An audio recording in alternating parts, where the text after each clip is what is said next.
Okay, we ever take another integral. This one's from the UNSW integration, be 2020. This was finals number 1.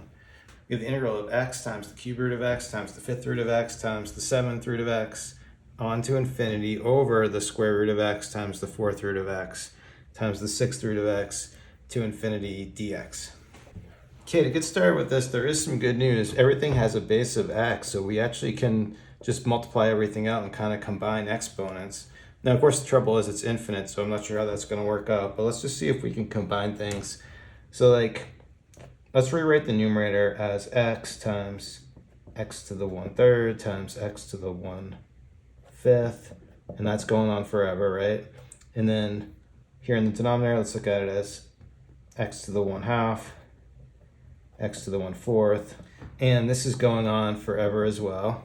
But now when we multiply things with the same base, we can just add exponents. So we're going to end up with like 1 plus 1/3 plus 1/5, etc. And the same kind of thing is happening here in the denominator. We're just adding exponents. So we have like 1/2 plus 1/4 plus 1/6, etc.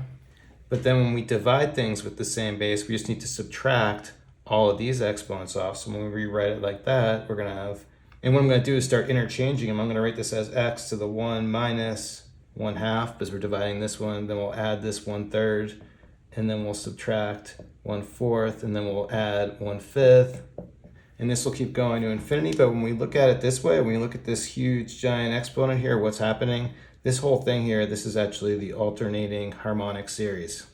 And so for this is really similar to the harmonic series, which is just 1 over n. So for this series here, we could just write this as going from n equals 1 to infinity of minus 1 to the n plus 1 all over n. And this here is actually a very well-known sum. We know the value of this to be just natural log of 2. So what we can do is we can take this, put it back into our exponent here, and just go ahead and integrate it. Okay, so now that we've reduced our exponent all the way down to natural log of 2, we're fortunate because that's just a constant value. So with that being the case, this here is just power rule. So we can integrate this and just add 1 on the exponent. So we get for this x to the 1 plus ln2 over 1 plus ln2, add a plus c, and that's it. Okay, there you have it. Interesting problem from UNSW 2020. Thanks everyone for watching. Have a good day.